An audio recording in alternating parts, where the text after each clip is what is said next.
What's going on, everybody? Welcome back to Ass Hat Podcast. I'm your host, Newt.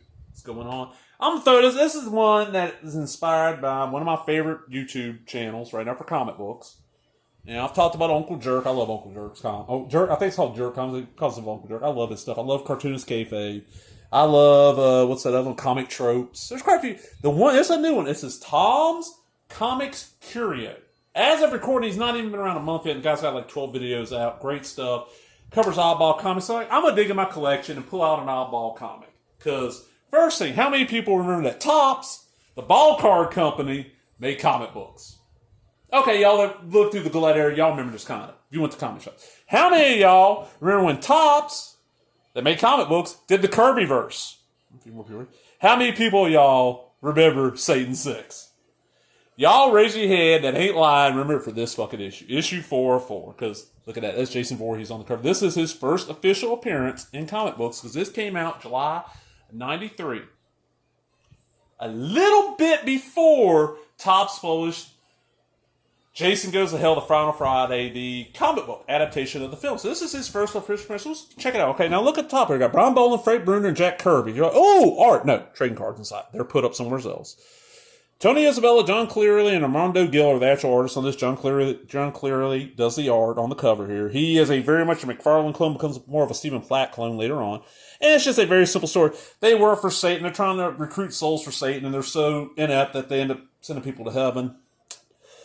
And basically, Satan kind of summons Jason Voorhees to replace somebody. Jason fights for like a page.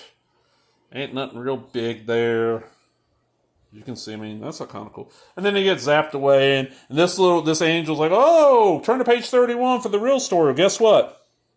Ass that angel, there's no page numbers. So they go on, and they do their little mission. And like I said, very McFarlane art, very.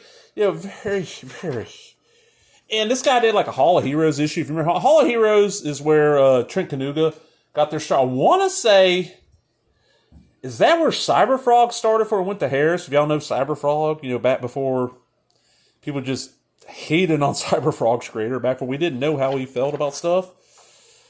I don't know, it was a little bit easier back in the day when we didn't have creators talking as much about stuff non-comics. Okay, and then we got this in everything. This has got Wolf and Bird, Bat and Lash's Lawyers of the Macabre. They got an appearance in here.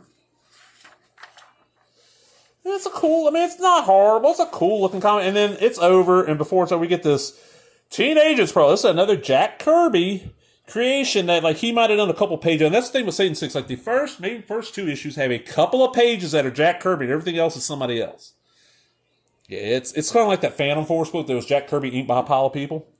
And I've never read Teenagers. I don't have a complete Kirby verse. So this stuff, who is this? This is Neil Volks is the penciler, John Beatty is the inker, Starkings with Gazelle is the letterer, Gil Clifford is the colors. Who's the writer? Kurt Busey. Okay, we got a halfway decent writer. It's just a few pages.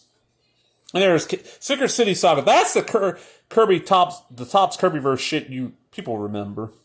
Not this stuff. And look at that. 3 Susan Carrier, Walt Simonson, Adam Hughes. You get better people on the cards than you do on the book. Silver Star, who appeared in Pacific. Because these comics are tried into the Pacific stuff.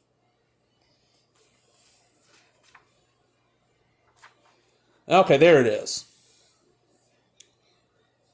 Jason Goes Hell, and you're invited to tag along. Let's zoom that in a little bit. Oh.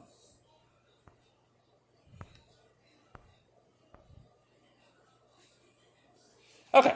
Jason Goes Hell, and you're invited to tag along. Don't miss this frightening first issue of the grimmest, darkest, and grittiest anti-hero of all in his comic book debut. No, it's not, because this is. This came out before that.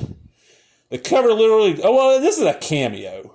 The cover literally glows in the dark. It's a 3-issue mature reader's adaptation by Andy Mangels, Cynthia Martin, picture here with the old Dead Face himself, and Alan Nunes of the latest and last Friday 13th film, New Line Cinema claims Jason Goes to Hell, the Final Friday, which opens August. Friday 13th at theaters everywhere will be Jason's very last. Ain't gonna be no more, no way, no how movie.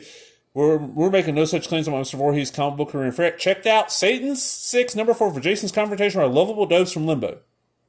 See, we told you there was only one universe. Should have been warned. Jason Goes to Hell on sale now. You gotta have it. This shipped like a week or so before. And then we get the back cover, which is, oh, hold on. Just a Game Gear ad of all things, man. I forget because honestly, back then I hardly knew anybody had a Game Gear. You hardly ever saw. Like, okay. Before I got into knowing people that collected video games, like people just video gamed, I knew of 3 people that owned a Sega Master System. And all of them ended up with it because it was cheaper than Nintendo and their parents just bought it because it was a little bit cheaper. No, 4. I knew 4. 3 of them were extremely poor, the families were, and the other one, the family was working class. Never knew anybody owned a Game Gear. New people owned a Lynx, new people owned, a Turbo Express and a damn Game Boy. Never a Game Gear. You know somebody owned a Game.com. Known people have owned, everything but it. Game Gear, just, I don't know. All right, I'm out, y'all. Talk to you later. Bye-bye.